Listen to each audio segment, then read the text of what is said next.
What I'd like to pose to you first is a couple of questions. So, what if you discovered that the source of all the fulfillment that you seek in life is actually in a dimension already within you? How would that change the kinds of decisions that you make in your life? The kinds of actions that you take?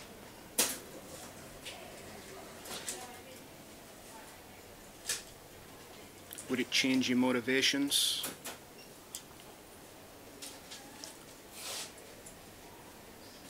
How would that feel to know that you've got that kind of well of infinite fulfillment already within you? Is it even possible?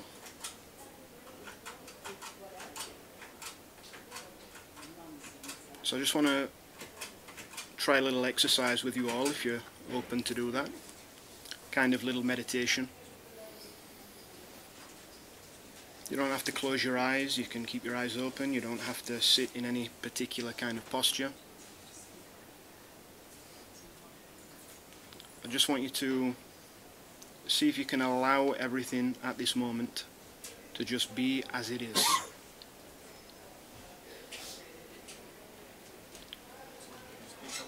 A little bit, yeah. So within your experience right now, there are a number of different things happening. Maybe thoughts going on in your mind. Your senses are picking up different stimulus,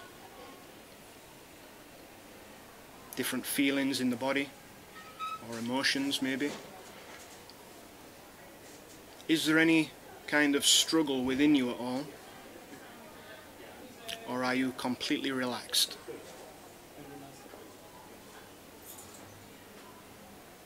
Not just the body relaxed, but the mind completely relaxed.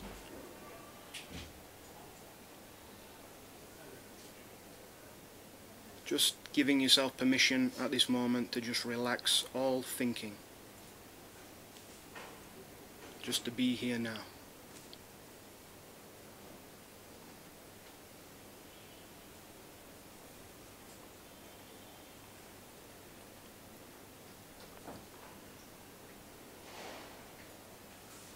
Sometimes we're carrying some kind of subconscious tension, maybe from something throughout the day, something earlier in the day, something that we are thinking about doing in the next moment, or tomorrow, or next week.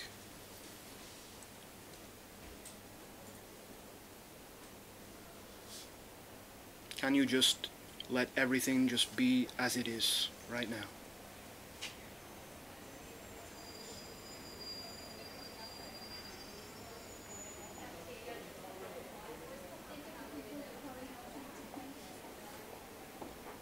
So this question of fulfillment reminds me a little bit of a story which is in the Secret Self book as well. And it is the story of a beggar. And this beggar used to live under a big tree, and each day would go out into the local village and he would beg for scraps of food, whatever he could get. And once the day was finished, the amount of food that he got was so little that it could not satisfy him. And as the days, weeks, months and years went on, he grew weaker and weaker on this very low sustenance, until eventually one day he died. So the villagers decided to bury him in the place that he'd lived all of his life, under this tree. And they began to dig, and they were no more than 3 feet deep when they hit something solid. So they unearthed it, and they pulled out this big treasure chest. And so they opened it up, and there was all kinds of treasures in there: rubies, sapphires, diamonds, gold. Any treasure that you can imagine was inside that box. And all his life this beggar had been living there, and he didn't know that he was already rich. He'd spent his life going out just looking for measly scraps of food, treasure. And if he'd just explored his own living space, he would have found all the riches and treasure that he could ever want. And I like that story because I think it really points to, in very much, the human plight for people. I think that people are going out and they're looking for fulfillment in the world because that is how they've been taught to function. They've been conditioned through society to think that the happiness and fulfillment and success that they want is actually in external objects. When really the source of it is already within them.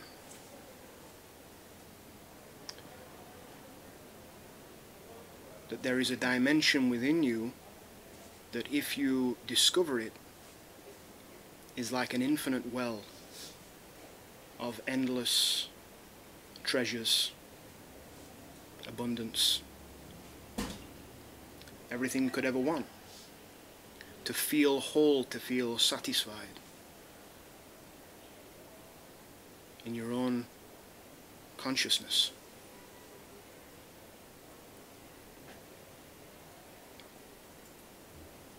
So maybe just think yourself, are you doing this yourself in any way? We search for it in people, places, status, money, respect, appreciation. Trying to get some satisfaction, but it is like having a bucket with a hole in it. No matter how much you go and fill it up, it eventually just leaks and leaves the bucket empty once again.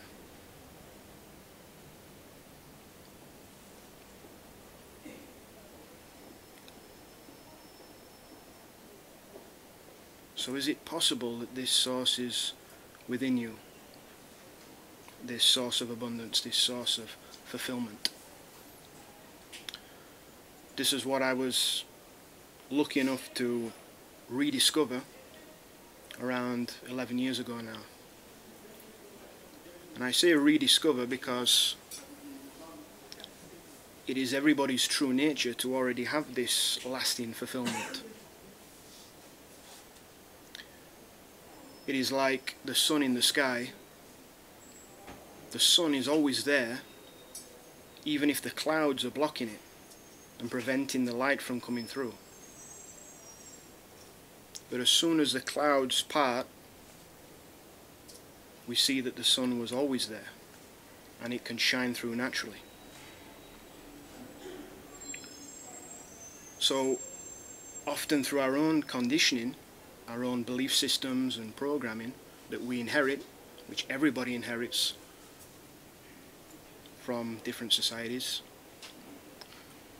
it starts to slowly obscure this natural sense of fulfillment that we have. In fact, I found something very interesting, that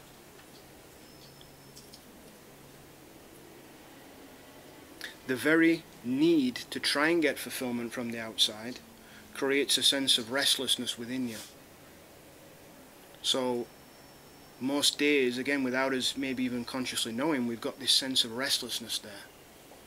We've got to get this, we need that, we've got to have that. We focused on having rather than being. This is most people, maybe not you in here. You look like an enlightened bunch.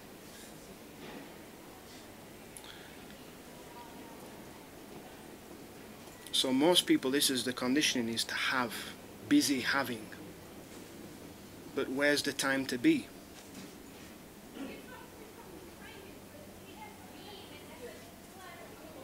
Only by being can you actually truly have. But by being focused on having, you can't be.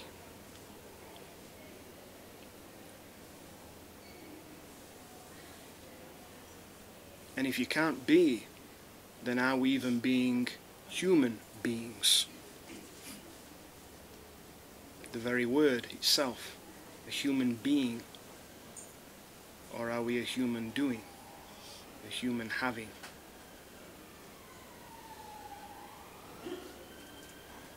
So, some of us, we've forgot this sense of being.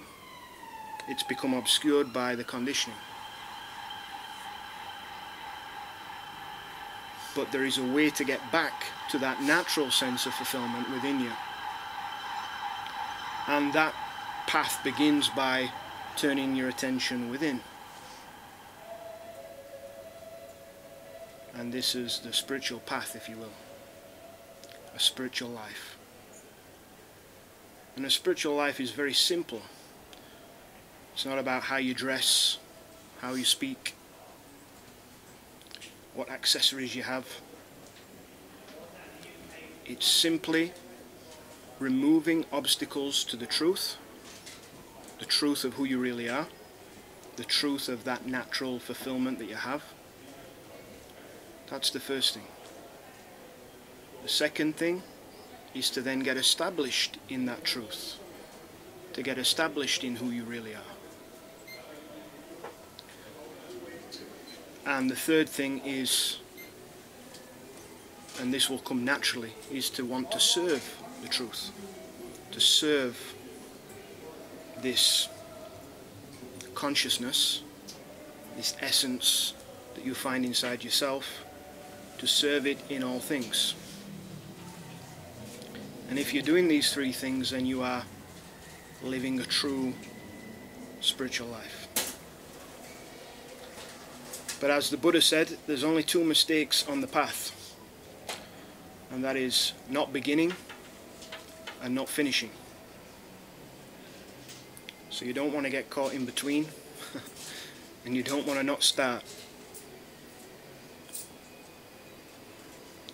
Because when we don't start, then we find ourselves on this endless cycle of getting lost in the world, losing ourselves.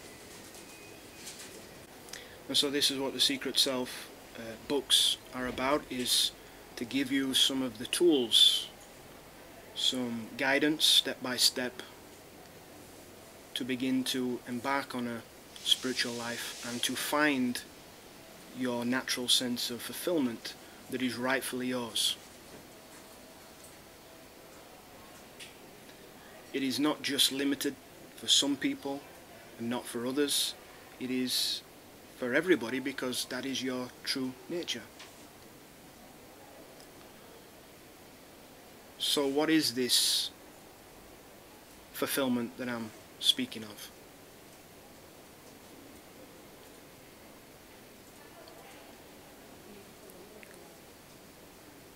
I like to call it, or one of the terms I like to use is eternal consciousness.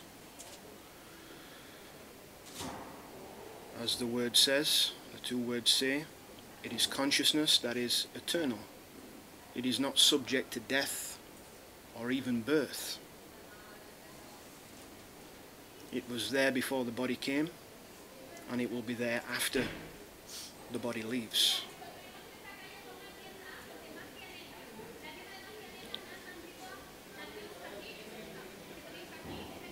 And that's the beginning of an intelligent search, is to ask that question of what happens after this body will eventually go. Something that most people maybe feel is a very negative thing to think about. But could it actually be very liberating if seen in the right way?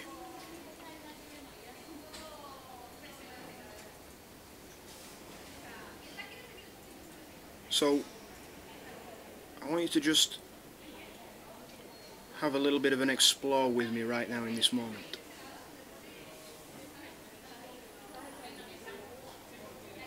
So, just at this moment, I want you to turn your attention towards your direct experience at this moment. So, aware of this present moment,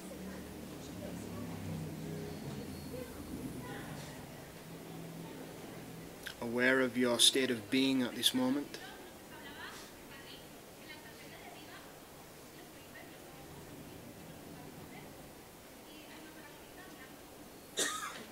aware of your own consciousness at this moment. Can you be conscious of your own consciousness?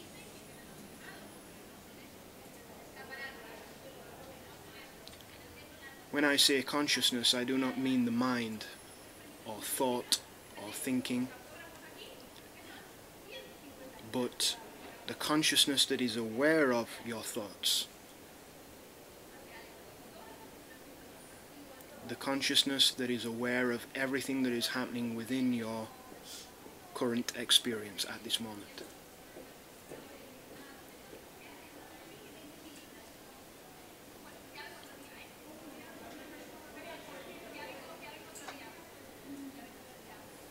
Everything that's happening in your experience is reporting to something. Where is your center?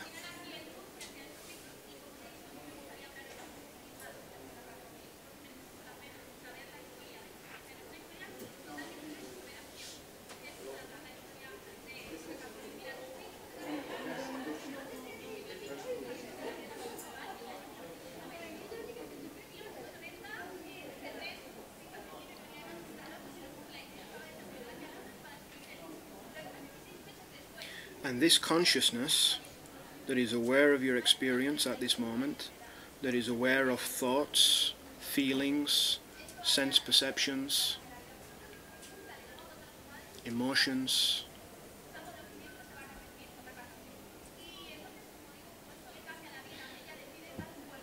is it itself changing, or does it remain constant while all of those other things are changing?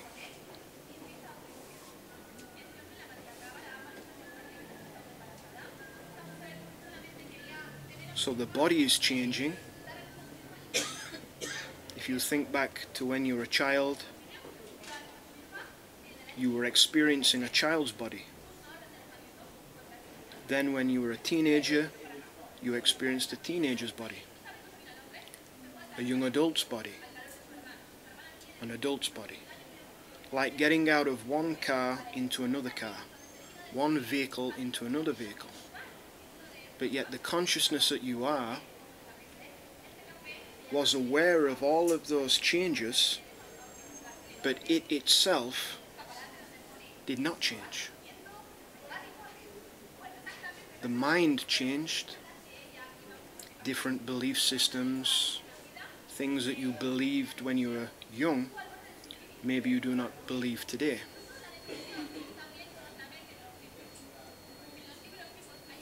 So the body is transforming, the mind is transforming in a sense,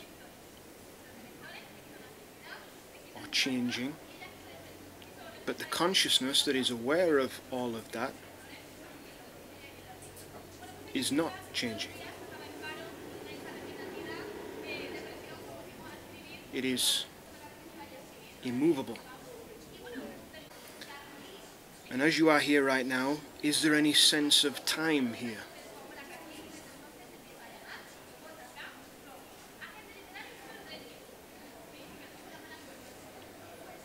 Where is time? Is it not just in the mind as thoughts, a memory of yesterday, a projection of tomorrow?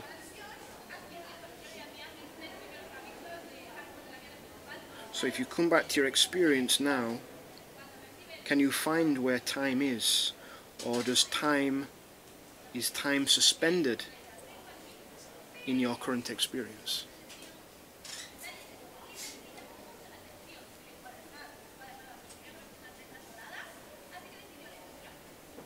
So this eternal consciousness that you are is timeless.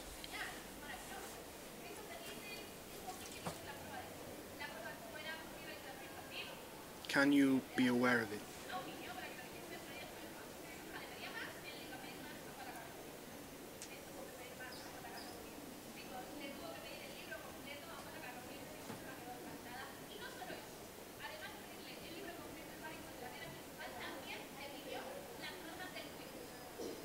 Could it be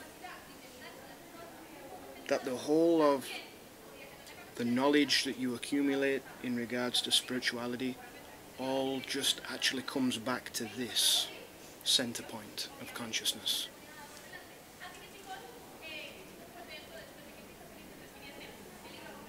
And the more that you keep your attention on it, the more that it expands and increases within your own experience.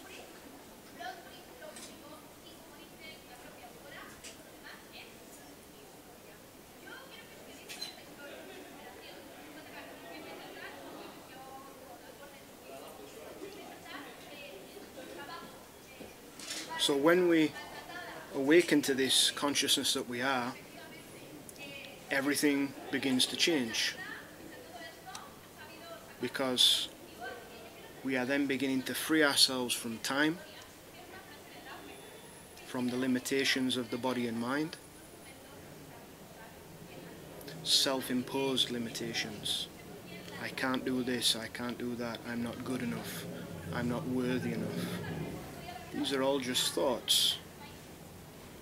They are not original to who you essentially are.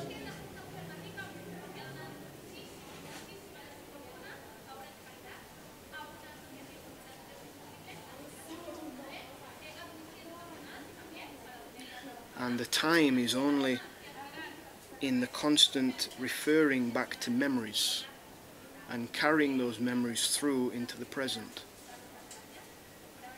and then projecting the mind into the future. So what would that mean if you were able to transcend the mind like that? All of the worries and fear and stress, guilt, shame would not be able to exist in this moment when you are just in your current experience as eternal consciousness. The reason why I call it the secret self is because for most people it seems to remain hidden to them. They've not become fully aware of it. It seems to have been overlooked in some way. And it's just because the attention is solely focused on the outside, the external world. In such a busy world, who has time to look within?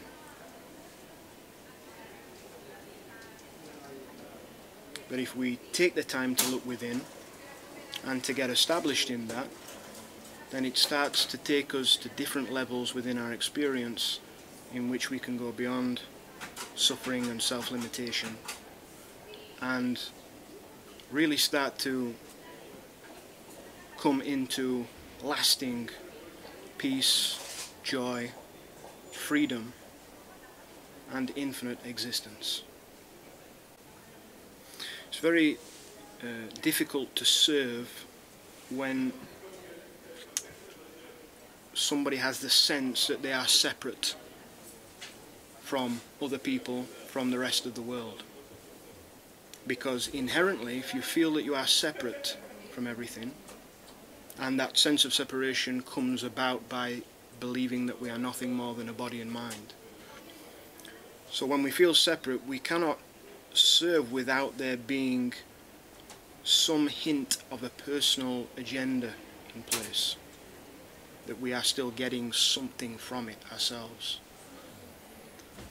That's why I said that that third stage of service will come very naturally once we get established in our true nature as eternal consciousness.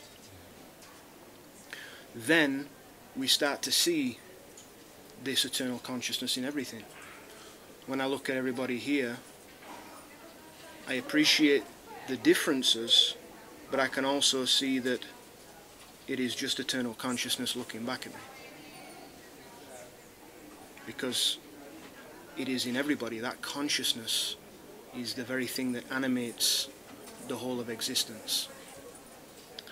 So when you have that sense yourself, it becomes very natural to recognize that and to be able to then serve eternal consciousness in its many expressions in that way then.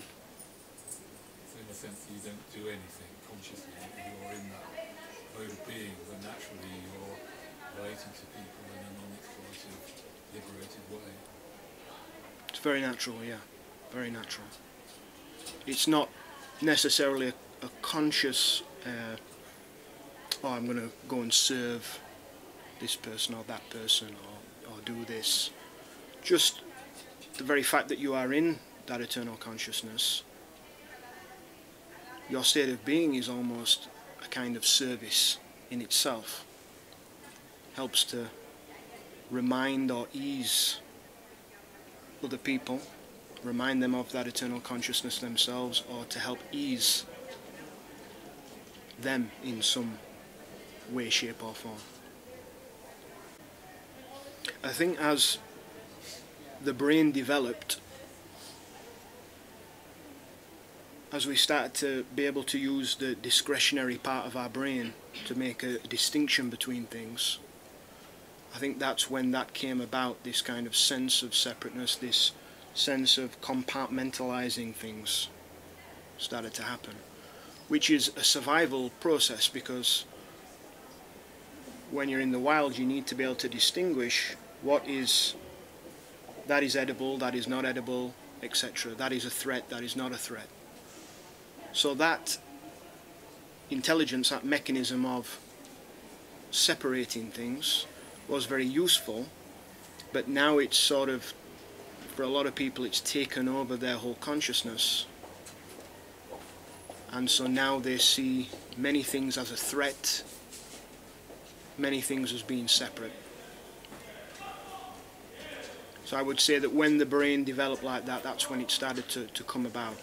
It's a part of evolution that we've got to that stage. We now just need to put it back in balance, in perspective with the true consciousness that we are, which is actually sees things in a unitive way, a holistic way.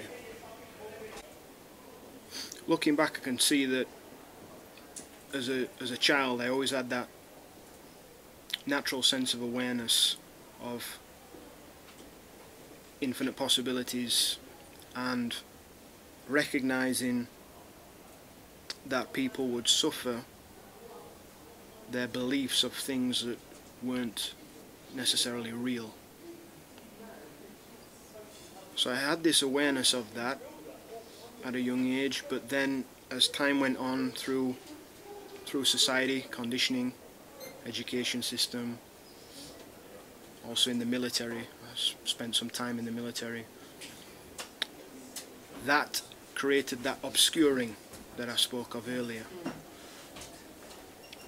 And so then around 11 years ago there was a rediscovery of that, again, that natural sense of awareness, or eternal consciousness as I call it. It was re-sparked. There were a number of both internal and external challenges that really pushed me into that. Suffering was a good teacher in that regard. Sometimes we're complacent until we get pushed forcefully in that direction. So sometimes it seems that it is very necessary for that to happen. So that was the reawakening from that, you could say. In the Secret Self book, there are a whole range of practices in what I feel is the right order to bring a being along into that transformation.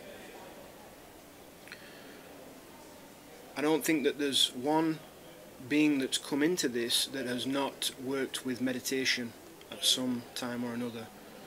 It seems that meditation is really a bedrock of getting established in this eternal consciousness, because meditation is literally a device to come into contact with reality as it is. So that means to see reality without the filter of the mind and its conditioning ways of perceiving things. When we're able to get beyond the mind like that, then we start to see the reality clearly. It's kind of like, it's like having a banana and you have somebody that's never tasted this banana before, and you're trying to describe to them what the banana tastes like. No matter how much you describe it to them, they're never really gonna know what it is or what it tastes like. They have to experience it for themselves. And your true nature, spirituality, is very much like that. It's not something that's intellectual, it's something that's experiential. And meditation is a device that puts us into the experience of it, can put us into the experience of it when done correctly. It's like you're in a busy traffic jam on the road, gridlock. You get out your car, you go and sit on a grassy bank, and you just observe. You just take yourself away from the traffic and you just observe from a distance. And that's like meditation. You're creating space from your thought process, from your emotions, from all of these different internal experiences that are taking place. And the more distance you can create, that's when you start to move into these really peaceful, tranquil feelings, and then that's when all of these realizations start to come about who you are, the nature of reality, the nature of time, things such as that. First is to still the mind, to focus, and then once that is able to be done, then we move into the second stage, which is tranquility, peace, freedom, these kind of feelings. And then the third stage is to move into realization, where we start to become aware of our true nature and the true nature of reality. Is how do you measure fulfillment? With the conscious mind. So then we have to say, what is fulfillment then? We have to be able to see what that is.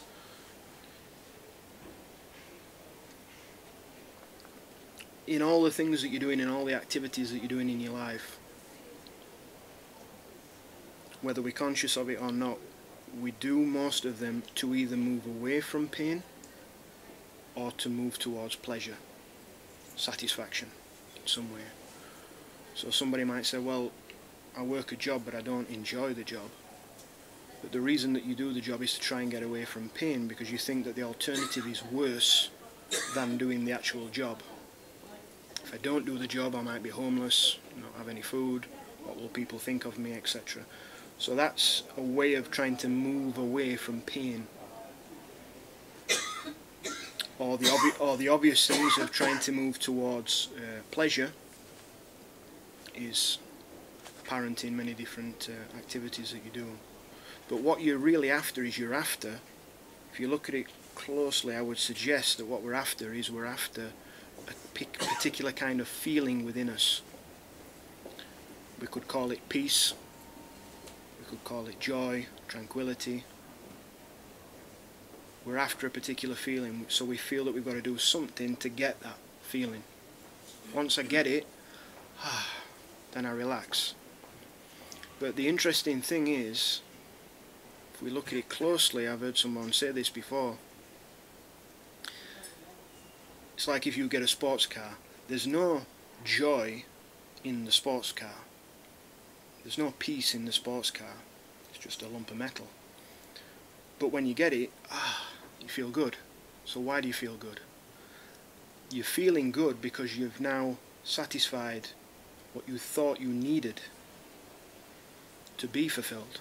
So then once you get it, you drop that thought, you drop that sense of restlessness, and so then the peace that you're feeling is not from the object, it's because you've dropped that restlessness, and your natural fulfillment comes through in that moment. Again, like the clouds parting and the sun just coming through by itself. So if we realize this, and we can kind of cut to the chase, if all of our actions are to get to this natural sense of fulfillment, then why not just cut to the chase and go within, and go straight to the source?